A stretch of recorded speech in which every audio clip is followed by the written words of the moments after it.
Nog geen ooreenkoms oor Enoch Godongwana se tweede begrotingsprobeerslag nie en die Warriors cricketspan hulle plek kwyt in 'n kompetisie oor hulle kwotas nie reg is nie.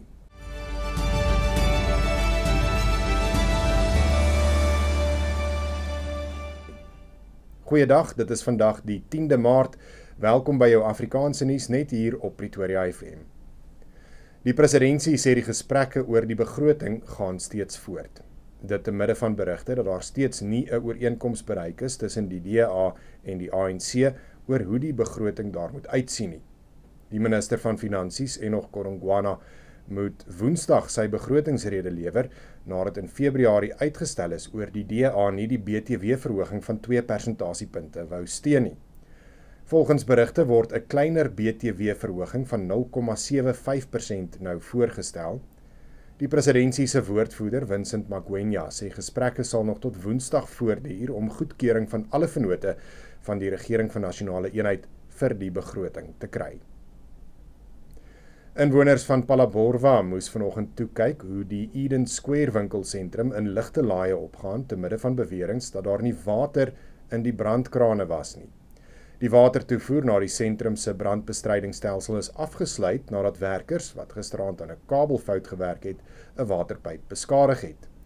Volgens Agri Limpopo se Deidre Carter was daar ook nie water in die brandweerwaans wat na die toneel ontbied is nie. Dit is nog nie seker wat die oorsaak van die brand is nie. Phalaborwa Eden Square. It is Monday morning. Fire was reported. It's about 7 o'clock. Sadly, the fire truck and the water hydrants didn't have water, and therefore the fire could not be extinguished. It is now going for an hour or an hour and a half. Okay, with great difficulties with private sector trying to jump in. Unfortunately, the back of a mall is not accessible, but yeah, so absolutely no water in the fire trucks, and they also had no water in the water fire hydrants. Die vakbond Solidariteit het 'n regsaanmaning aan die minister van Handel, Nywerheid en Mededinging, Park Stel, gestuur, waarin die onwettige en diskriminerende aard van die regering se beoogde R100 miljard rasfonds uitgewys word. Die fonds beoog om R20 miljard per jaar tot 2029 in te samel om swart sakeondernemings te ondersteun met verpligte bydraes van die privaat sektor en moontlike boetes of uitsluiting van staatskontrakte vir besighede wat nie bydra nie. Die adjunkbestuurshoof van Solidariteit, Anton van der Byl, kritiseer dit as verdere rassediskriminasie teen minderhede en waarsku dat dit Suid-Afrika se ekonomie en internasionale beeld verder sal benadeel. Solidariteit sê hy is gereed om regstappe te doen en internasionale druk te verhoog om die fonds in sy spore te stuit.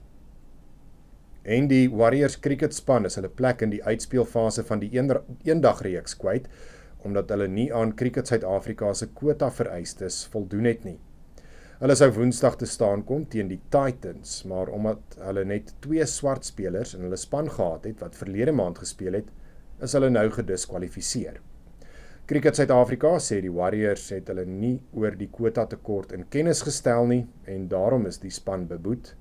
KSA voeg by dat spanne al in die verlede nie aan die kwota vereistes voldoen het nie, maar dat dit betyds aan hulle gekommunikeer is. Die Dolphins sal nou die Warriors se plek in die uitspeelfase oorneem. Dit aan die einde van jou nuusbulletin vandag. Baie dankie dat jy ingeskakel het en dat jy saam gekyk het. Onthou om hierdie te deel met jou vriende en familie. Dis gratis en dan hou ons op so 'n manier almal ook op hoogte oor die jongste gebeure in die land. Van my kant af mag jy 'n lekker aand verder hê. Totsiens.